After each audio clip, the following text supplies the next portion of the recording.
Hello students, today we'll be having a lecture on viral hepatitis. So the learning objectives of the lecture are, you should be able to describe the epidemiological determinants of the viral hepatitis, then describe the clinical features of viral hepatitis including complications of it, and lastly at the end of this lecture you should be able to discuss the prevention and control strategies of the viral hepatitis. Okay. Now, what do you mean by hepatitis? So, hepatitis, it is an inflammation of the liver due to any cause, and viral hepatitis, it is inflammation of the liver due to viruses. So, the acute hepatitis, that is short-term hepatitis, here the body's immune system clears the virus from the body within 6 months. Means it is for short duration of time. So, it is acute hepatitis. And chronic hepatitis, it is long-term hepatitis. Here the infection lasts longer than 6 months because the body's immune system cannot clear the virus from the body. So in acute hepatitis, you can take an example of hepatitis A virus infection. And in chronic hepatitis, hepatitis B virus infection, hepatitis C virus infection, these are causing chronic hepatitis. Okay. Now, the various hepatotopic viruses are hepatitis A virus, hepatitis B virus, hepatitis C virus, hepatitis D, hepatitis E and hepatitis G virus. Okay. Out of these, the hepatitis A virus and hepatitis E virus, A and E, these are transmitted by fecal oral route and cause acute and self-limiting infection. While hepatitis B virus, hepatitis C virus and hepatitis D virus, they are transmitted parenterally and cause both acute as well as chronic infections. Okay. So these are the main viruses causing viral hepatitis.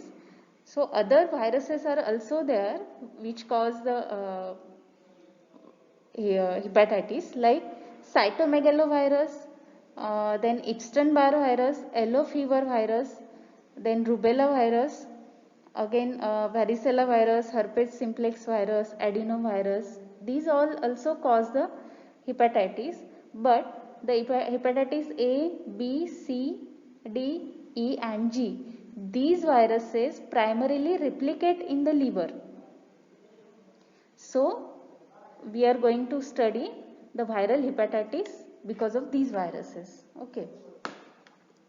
And in other viruses, the site of primary infection is not the liver. So, they are not listed in the as the cause of viral hepatitis. Okay. So, all these viruses we'll see one by one. So, starting with the hepatitis A virus. So, hepatitis A virus is causing acute viral hepatitis. Here, this is a single-stranded RNA virus and its diameter is 27 nanometer. This is geographic distribution of the hepatitis A virus infection. Here, the red area indicates the high prevalence, then yellow intermediate prevalence, low prevalence as green colored, and then very low prevalence. Now, we'll study the epidemiology of hepatitis A virus infection. So, the agent here is the hepatitis A virus, which is an enterovirus type 72 and it belongs to the Picornaviridae family. And human cases are the only reservoir of infection in case of hepatitis A. And the cases can be asymptomatic, especially in children, and these asymptomatic cases are responsible for maintaining the chain of transmission in the community. Means asymptomatic children are playing role in maintaining the chain of transmission in the community. The period of infectivity of this hepatitis A is greatest from 2 weeks before to 1 week after the onset of jaundice. Jaundice is yellowish discoloration of skin and sclera also. Okay. Now host factors here, the infection with HIV, it is more frequent among children than in adults, and that is mostly asymptomatic, and both the sexes are equally susceptible, and one attack of this hepatitis A will provide you lifelong immunity, and only about 5% of patients are showing the second attacks. Okay. The environmental factors, this hepatitis A virus is transmitted by fecal oral route. So in India, the disease tends to be associated with periods of heavy rainfall because the poor sanitation and overcrowding favor the spread of the infection, and it gives rise to waterborne and foodborne epidemic. The mode of transmission, it is fecal oral route. The incubation period is 15 to 45 days, usually 25 to 30 days, and the length of the incubation period is directly proportional to the dose of the virus ingested. Okay. As we have seen, the period of infectivity for this HIV is 2 weeks before to 1 week after the onset of the jaundice. Okay.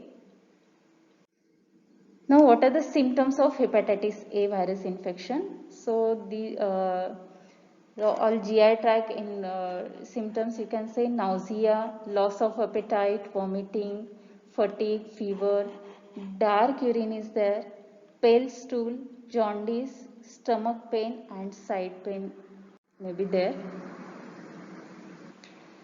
Then how will you diagnose this hepatitis A? So for diagnosis, you can demonstrate the HIV particles or specific viral antigen in the feces, then demonstration of rise in anti-HIV titer, then detection of IgM antibodies to HIV in patient serum, and some of the biochemical parameters are there like elevated serum bilirubin and elevated hepatic enzyme level. Okay.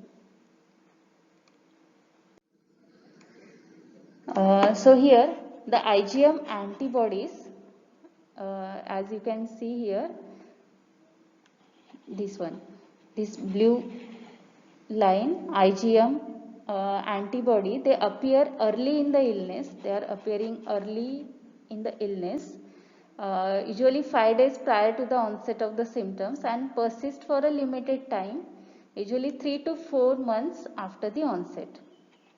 So up to 3 to 4 months after the onset they are there. But the IgG antibodies, these IgG antibodies, this another curve, this one. So they persist lifelong after the infection, and they indicate the past infection and immunity to the hepatitis A virus infection. Okay. So IgM antibodies are appearing early but last only for 3 to 4 months. But the IgG antibodies, they appear later on and persist lifelong, indicating the past infection or immunity to the HIV. Okay.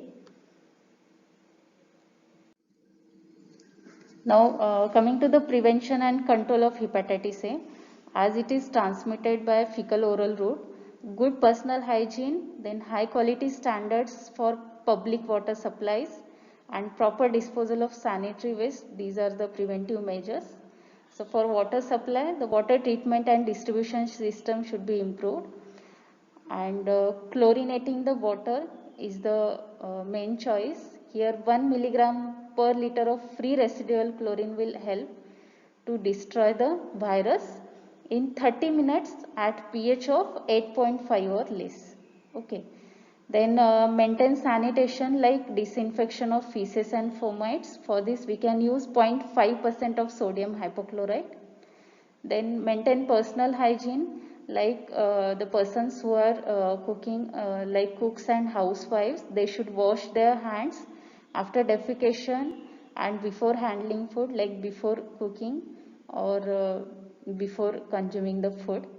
Then complete inactivation of hepatitis A virus in food can be done by heating it at 85 degrees Celsius at least 1 minute. Okay.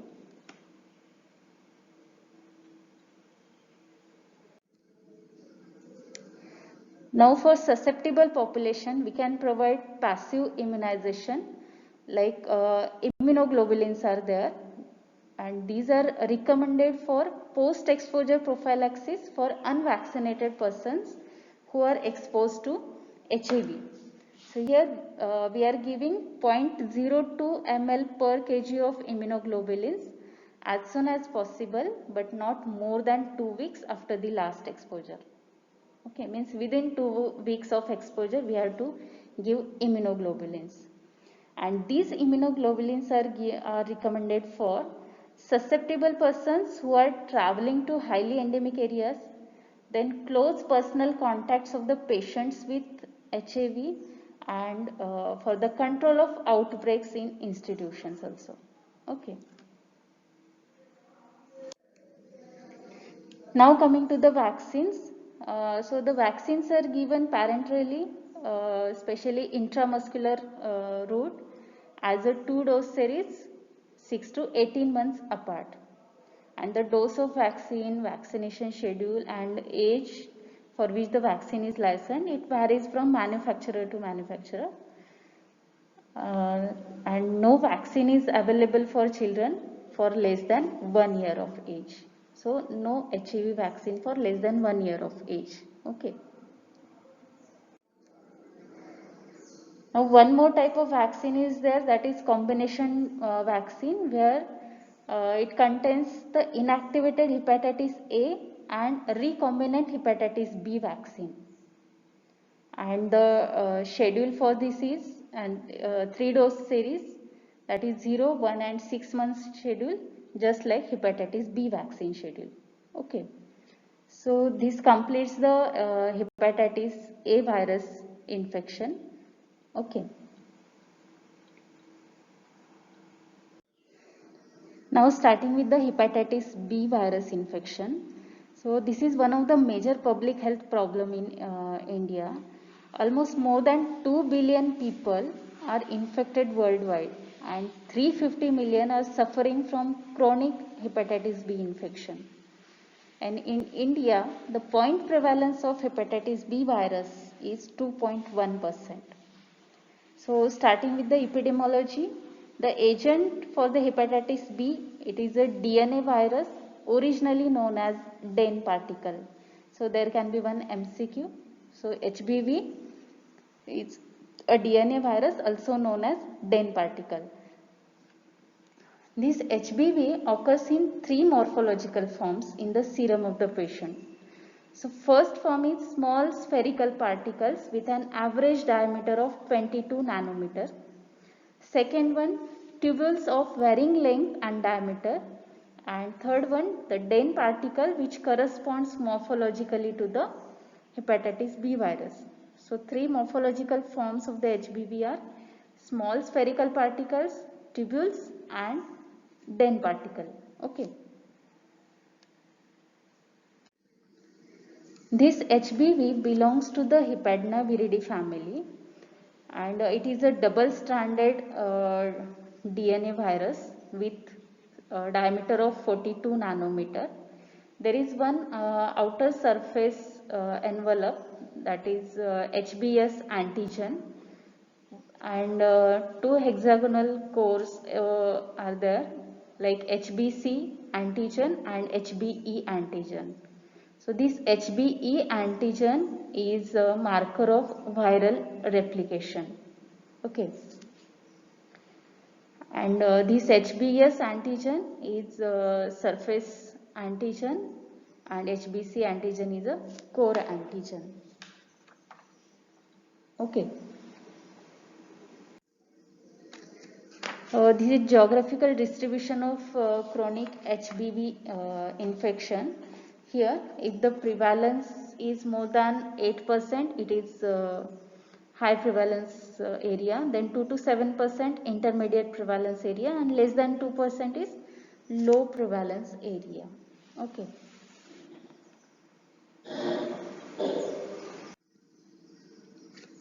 Here again, man is the only reservoir of infection which can spread either from carriers of the hepatitis B virus or from the actual cases of the hepatitis B virus. Okay. And the persistent carrier state means there is presence of HBs antigen with or without concurrent HBe antigen for more than 6 months. Means if you can demonstrate the HBs antigen in the serum of the person for more than 6 months, means you can say it is a persistent carrier state. Okay. Then the infective material. So the mode of transmission for hepatitis B virus is parenteral route. So the contaminated blood is the main source of infection. Although the virus has been found in body secretions like saliva, vaginal secretions and semen of the infected person. But the concentration of HBV is more in blood compared to other fluids like saliva, vaginal secretion and semen. Okay. Here the incubation period is 45 to 180 days and period of infectivity is from appearance of HBV in blood, that is 30 to 60 days after following the infection, to several months or until disappearance of this HBs antigen and appearance of the surface antibody. Okay. Now see the concentration of the hepatitis B virus in various body fluids. So the concentration is high in blood, serum and wound exudates. Okay. The concentration of HBV is moderate in semen, then vaginal fluid and saliva, and low or not detectable in urine, feces, sweat, tears and breast milk. Okay, means higher concentration is there in blood, serum and wound exudates of the person. Okay. Now the host factors for HBV. So the high risk group are recipients of the blood transfusion as it is transmitted parenterally. Then healthcare and laboratory personnel. Here the dentists, then nurses, lab technicians and the persons working in hemodialysis unit, blood banks and surgical ICU. These are at risk of getting HBV infection. Then homosexuals are there, then commercial sex workers, then percutaneous drug abusers are there, then infants of the HBV carrier mothers and patients who are immunocompromised are at risk of HBV infection. Okay. Now we'll see humoral and cellular response to this HBV infection. So as we have seen in the structure of HBV virus, it has three distinct antigens. HBs antigen, this HBs antigen, HBC antigen and HBe antigen. So this HBs antigen, it is a surface antigen and it is also known as Australia antigen. There can be a MCQ over this. So HBs antigen is also called as Australia antigen and it is a surface antigen. Then HBC antigen, it is a core antigen and an E antigen, that is HBe antigen. And these three antigens stimulate the production of corresponding antibodies. Like HBs antigen produces surface antibody anti-HBs. Then this core antigen stimulates the production of core antibody anti-HBC, and this E antigen stimulates the production of E antibody, that is anti-HBe. Okay. So details of this we'll see in coming slides. Now mode of the transmission. So the parental route accounts for 30 to 60% cases. Here, transfusion and dialysis process, then contaminated syringes and needles, needle pricks of the skin, then traditional tattooing, then ear piercing, nose piercing and ritual circumcision, then acupuncture therapy, and accidental percutaneous inoculation by shared razors and toothbrushes have been implicated as occasional cause of the hepatitis B.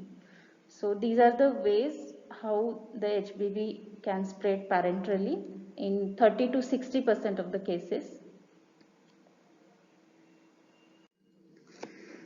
The next one is perinatal transmission. Here there are 40% chances of spread of infection from HBV carrier mother to their babies, and it is mostly at the time of birth. Okay. Then sexual transmission for the spread of infection. Here the homosexuals are at higher risk. Then horizontal transmission means the transmission of the HBV from child to child. It is called as horizontal transmission, transmission from one child to another child. And it is responsible for majority of HBV infections and carriers in parts of the world other than Asia. So here the mode of the spread occurs through physical contact between children with skin conditions such as impetigo and scabies, or with cuts and grazes.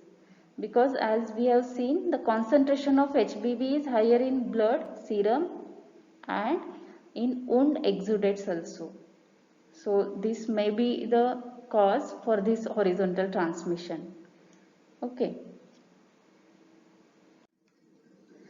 Now what are the clinical features of HBV?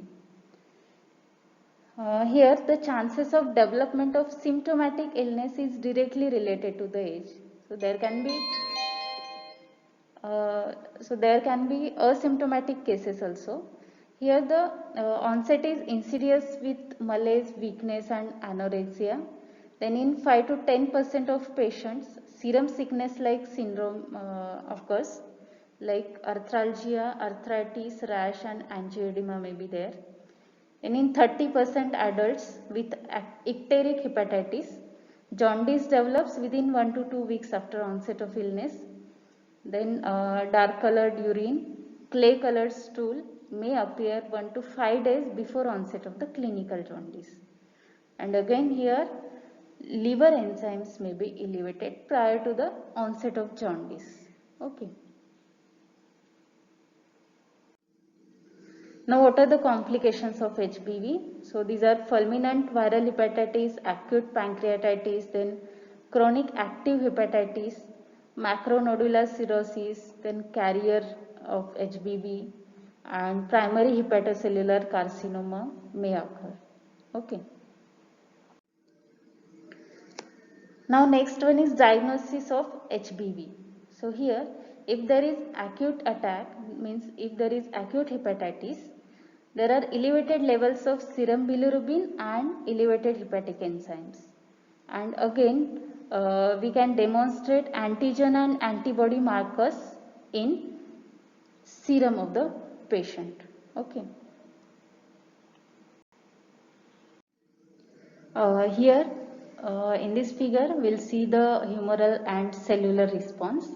Here as you can see, within 1 month after the infection with the HBV, after 1 month we can see the HBS antigen, HBE antigen and this IgM anti-HBC. So they start appearing after 1 month of the infection. Okay. After that this IgM anti-HBC usually becomes undetectable within 6 to 9 months after the acute infection. After 6 to 9 months they become undetectable from the serum. Okay, following the onset of illness. And here out of these three, that is HBS antigen, HBE antigen and IgM anti-HBC, only this IgM anti-HBC is the only reliable marker of the acute infection, because this HBS and HBE antigen, they can also be found in the chronic HBV infection. Okay. So in convalescence phase, then we are getting this anti-HBS and anti-HBE. Okay.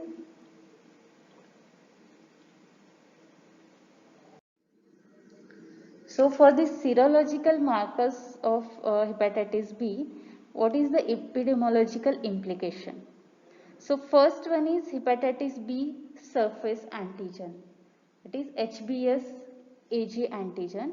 It is the first detectable marker of the infection. The presence of this HBs antigen indicates that the person is infectious. Okay, presence of HBs antigen indicates the person is infectious.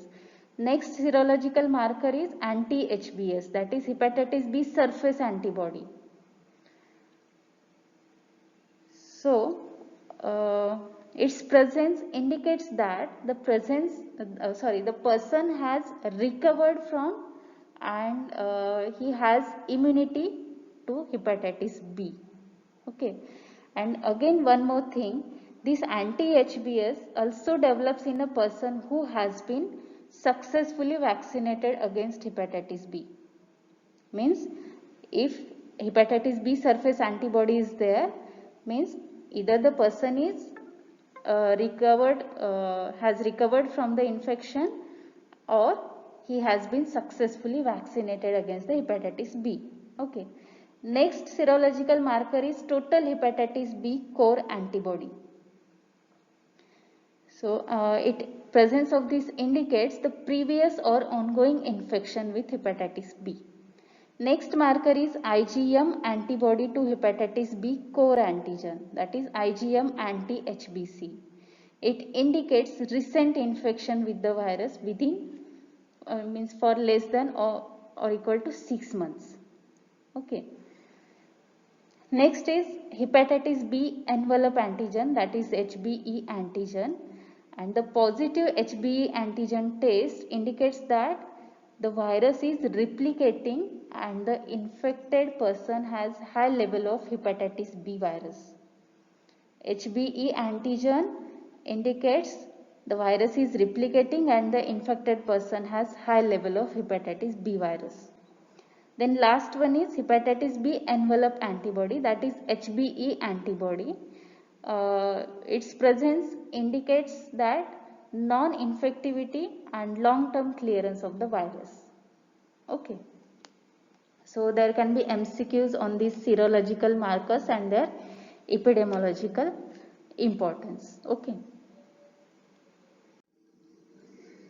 Now coming to the prevention and control of the hepatitis B virus infection. So the general prophylactic measures are safe sexual practices, then use of barrier methods of contraception like condoms, then safe hygienic practices, safe blood transfusion and injections, then practice of proper universal safety precautions and correct disinfection procedures by healthcare person, and biomedical waste management as per the guidelines laid down. Okay.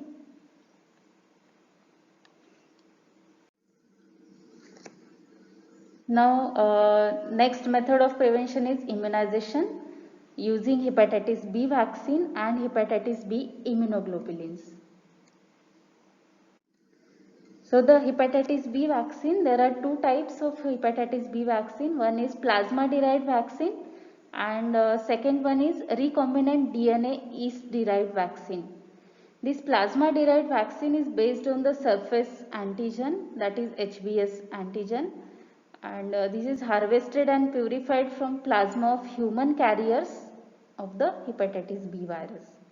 And the second one, recombinant DNA vaccine, it is elaborated from the cultures of yeast cloned with HBS antigen S gene. And its dose is 10 to 20 micrograms initially, and again at 1 and 6 months, means 0, 1 and 6 months. And for children under 10 years of age should be given half of the adult dose at the same time interval, means 0, 1 and 6. Okay. So how the dosage are given?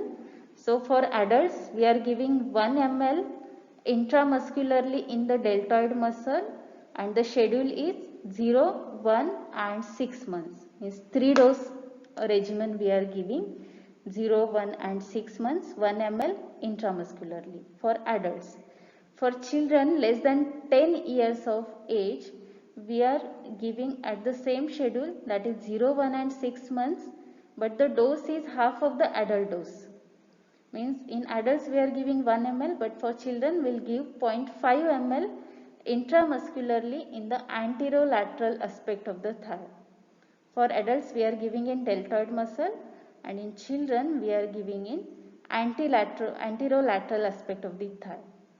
And for infants in national immunization schedule we are giving 0.5 ml birth dose, and again it is included in pentavalent vaccine at the 6, 10 and 14 weeks of age. In pentavalent vaccine 5 vaccines are there: DPT, hepatitis B and H influenza. So this is part of the pentavalent for 6, 10 and 14 weeks. And here we are giving intramuscularly in anterolateral aspect of the thigh. Okay. Next is hepatitis B immunoglobulin, that is for passive immunization. So it can be given for immediate protection. These are used for those who are acutely exposed to the HBS antigen positive blood.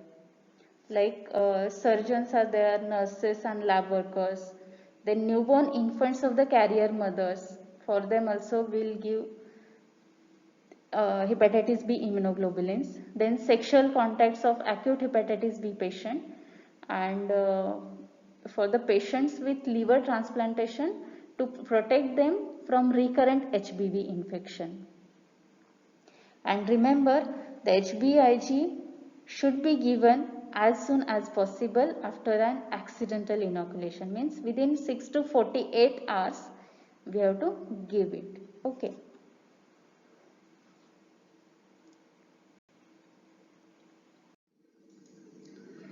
The recommended dose of this hepatitis B immunoglobulin is 0.02 to 0.12 ml per kg of the body weight intramuscularly. 2 doses are given 30 days apart, and they provide short-term passive protection which lasts approximately for 3 months.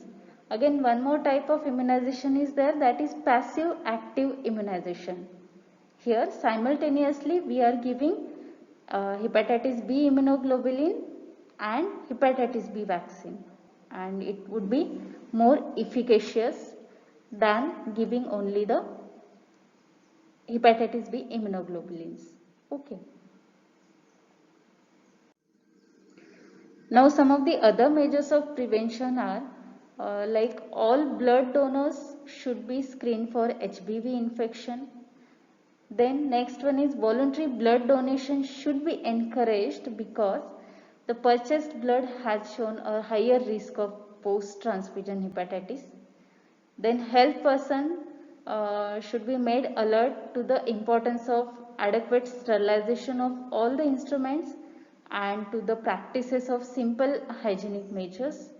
And carriers of this hepatitis B infection should be told not to share razors or toothbrushes and use barrier methods of contraception, and again they should not donate the blood. Okay. So this completes the hepatitis B virus infection. Okay. Now next is hepatitis C virus infection. So hepatitis C virus, it is a single stranded RNA virus and it is mainly transmitted through transfusion of contaminated blood or blood products. Okay.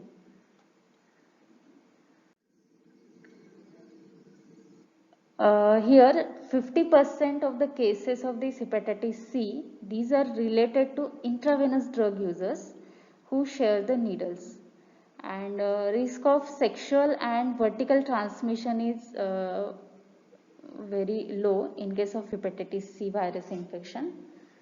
The incubation period for this is 6 to 7 weeks. Clinical illness is often mild and usually asymptomatic with high rate of chronic hepatitis, which may lead to cirrhosis of liver and even liver cancer.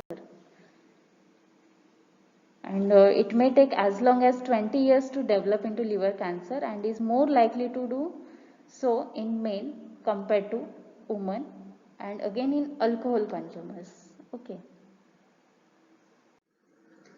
This hepatitis C, it is a icosahedral capsid. It contains 9.6 kb long single-stranded RNA. It belongs to the Flaviviridae family, and the diameter of this capsid is 30 to 60 nanometer. Okay. It is a single-stranded RNA virus. Now, what are the risk factors which are associated with the transmission of HCV? As it is transmitted through blood products, the transfusion or transplant from the infected donor is one of the risk factor. Then injecting drug use, hemodialysis, accidental injuries with needles or sharps, sexual or household exposure to anti-HCV positive contact, then multiple sex partners and birth to the HCV infected mother.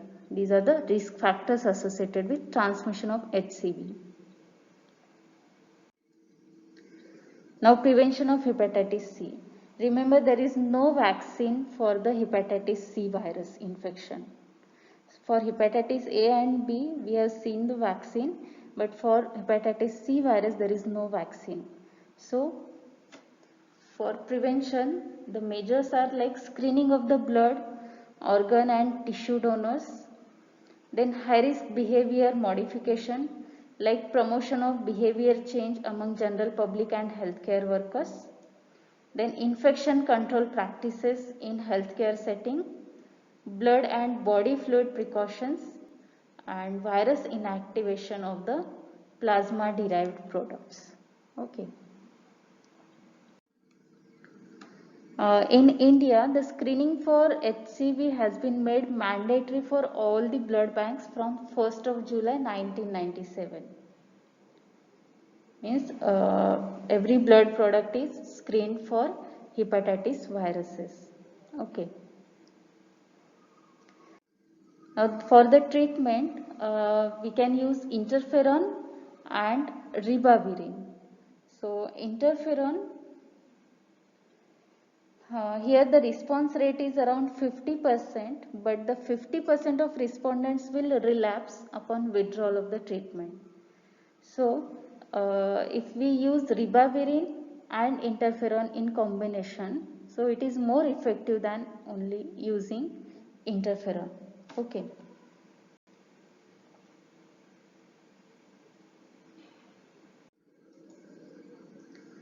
Now let us see the distinguishing features between hepatitis A virus, hepatitis B virus and hepatitis C virus.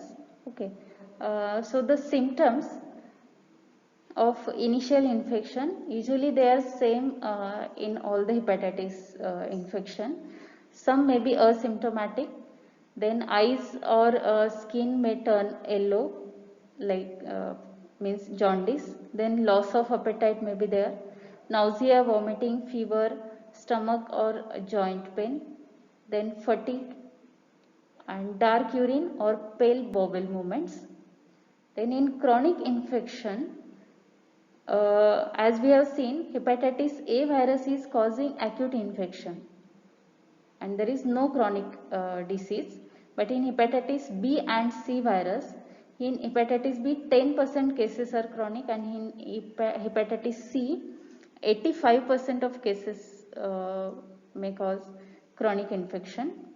Here it can cause liver cell damage, then cirrhosis and liver cancer in both hepatitis B as well as hepatitis C virus infection. Then mode of spread, mode of transmission in hepatitis A, it is fecal oral route through contaminated food and water, and again oral or anal sexual contact may also transmit the HAV. Then for hepatitis B virus infection and hepatitis C virus infection, it is blood and body fluid contact. Then in hepatitis B, sexual contact, then needles, then vertical transmission from mother to baby, and human bite may also transmit the disease in case of hepatitis B virus. And in hepatitis B, sexual transmission is minimal, but it may be there. Then needle prick injury and vertical transmission from mother to baby is also there. Then for vaccine, as we have seen, there is no vaccine for hepatitis C, but for hepatitis A and hepatitis B virus, we are having vaccines. Okay. So this can be a summary of these three viruses. Now coming to the hepatitis E virus infection. So it is an waterborne disease just like hepatitis A virus. So water or food supply is contaminated by feces in which the virus is excreted have been implicated in major outbreaks. For prevention, we have to provide safe drinking water and adequate sewage disposal. Okay. Then delta hepatitis, it is a new form of hepatitis considered to be widespread threat. It is also called as delta hepatitis or hepatitis D infection. So this infection always occurs in association with the hepatitis B carrier state. Means it is always associated with the hepatitis B virus infection.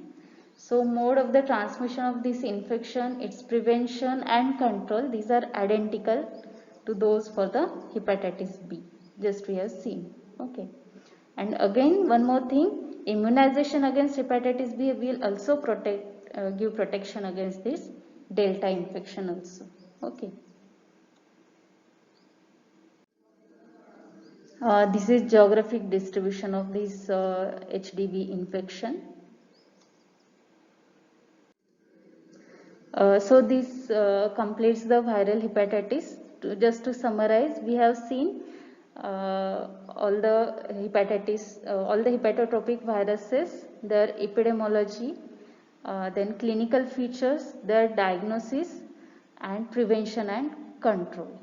Okay, and again we have seen the distinguishing features of hepatitis A virus, hepatitis B and hepatitis C virus. Okay, so there can be a long answer question on viral hepatitis. Okay, thank you.